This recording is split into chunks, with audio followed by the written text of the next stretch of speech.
আমি বিজেপি দলক আহ্বান কৰিব বিচাৰিছোঁ, স্পেচিয়েলি ক'ব বিচাৰিছোঁ যে আজিৰ দিনত অসমৰ মুখ্যমন্ত্ৰী মাননীয় হিমন্ত বিশ্ব শৰ্মা ডাঙৰীয়া আজি অসমৰ গাৰ্জিয়ান। মুখ্যমন্ত্ৰী হিমন্ত বিশ্ব শৰ্মা ডাঙৰীয়াই অসমৰ গাৰ্জিয়ান হিচাপে অসমৰ মুখ্যমন্ত্ৰী হোৱাৰ লগতে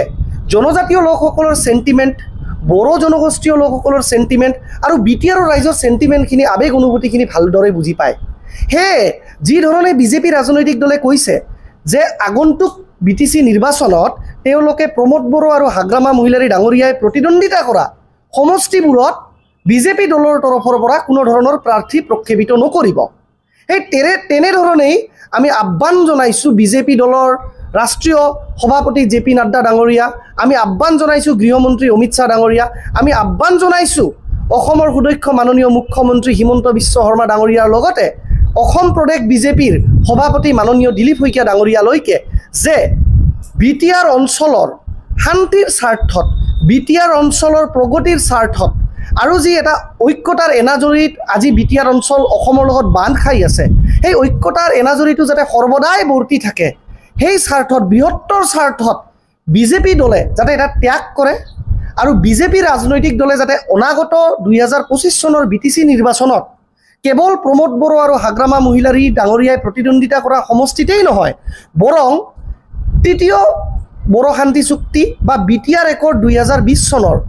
যিমানবোৰ স্বাক্ষৰকাৰী আছিলে বা ছিগনেটৰী আছিলে, সেইসকল নেতাই যিবোৰ সমষ্টিত প্ৰতিদ্বন্দ্বিতা কৰিব তাতে যাতে বিজেপি দলে কোনো ধৰণৰ প্ৰাৰ্থিত্ব প্ৰক্ষেপ নকৰে। ইয়াতে BPFও হ'ব পাৰে, সেইবোৰ নেতাই UPPL দলৰ পৰাও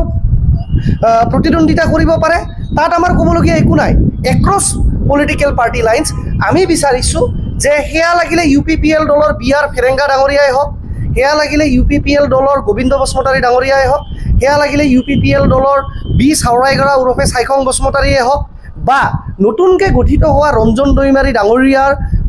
ভগ্নী অঞ্জলি দৈমাৰী ডাঙৰীয়নীৰ APB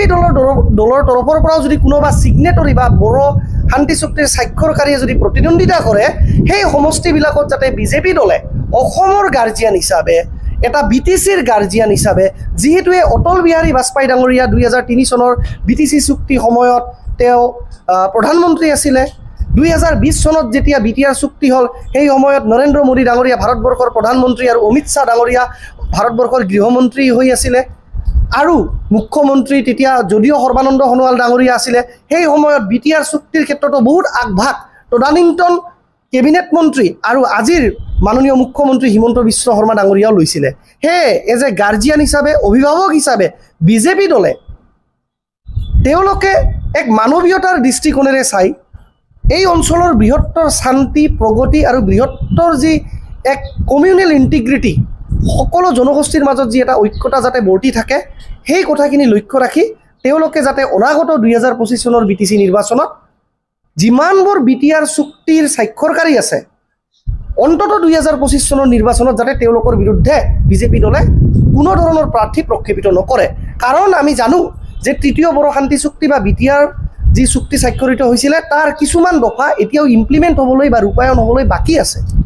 আৰু মই অনুভৱ কৰোঁ বা আমি অনুভৱ কৰোঁ BTRৰ ৰাইজে যে সেইবোৰ দফা যিমান দিনলৈকে BTRৰ চুক্তিৰ সেই দফাবোৰ প্ৰকৃত অৰ্থত লেটাৰ এণ্ড স্পিৰিটত ৰূপায়ণ কৰা নহ'ব বা ইমপ্লিমেণ্ট কৰা নহ'ব, BTR চুক্তিৰ স্বাক্ষৰকাৰীসকলক এটা ৰাজনৈতিকভাৱে পলিটিকেল স্পেচ দিয়াটো অতিকৈ জৰুৰী। সেয়ে অন্ততঃ আগন্তুক 2026 চনৰ বিধানসভাৰ নিৰ্বাচনৰ কথা আমি ক'ব নোৱাৰোঁ, তাৰ পিছৰ নিৰ্বাচনবিলাকৰ কথা আমি ক'বলৈ নাযাওঁ, কিন্তু অন্ততঃ 2025 চনৰ যি BTC নিৰ্বাচন অনুষ্ঠিত হ'বলৈ গৈ আছে আগন্তুক ছেপ্টেম্বৰ মাহত, তাতে যাতে পুনৰ এবাৰ কৈছোঁ মাননীয় মুখ্যমন্ত্ৰী হিমন্ত বিশ্ব শৰ্মা ডাঙৰীয়া আৰু বিজেপিৰ শীৰ্ষ নেতৃত্বৰ লগতে অসম প্ৰদেশ বিজেপিৰ সভাপতি মাননীয় দিলীপ শইকীয়া ডাঙৰীয়ায়ো যাতে এই নিৰ্ণয় গ্ৰহণ কৰে অতি শীঘ্ৰে যে তেওঁলোকে কোনো ধৰণে যি ধৰণে তেওঁলোকে হাগ্ৰামা মহিলাৰী আৰু প্ৰমোদ বড়োৰ বিৰুদ্ধে প্ৰাৰ্থী প্ৰক্ষেপ নকৰিব বুলি কৈছে বিজেপি দলৰ তৰফৰ পৰা। তেওঁলোকে কৈছিলে যে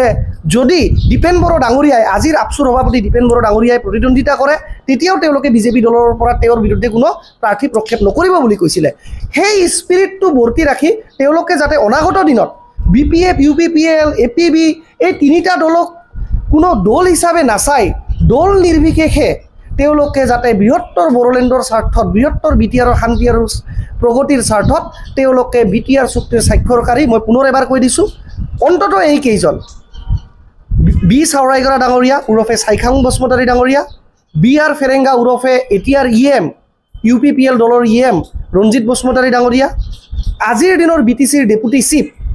গোবিন্দ বসুমতাৰী ডাঙৰীয়া আৰু যদি ধীৰেন বড়ো ডাঙৰীয়াও NDFBৰ তদানীন্তন প্ৰগ্ৰেছিভৰ সভাপতি ধীৰেন বড়ো ডাঙৰীয়াও যদি প্ৰতিদ্বন্দ্বিতা কৰে এইবোৰ প্ৰাৰ্থীৰ বিৰুদ্ধে যাতে বিজেপি দলে কোনো ধৰণৰ বিজেপিৰ কেণ্ডিডেট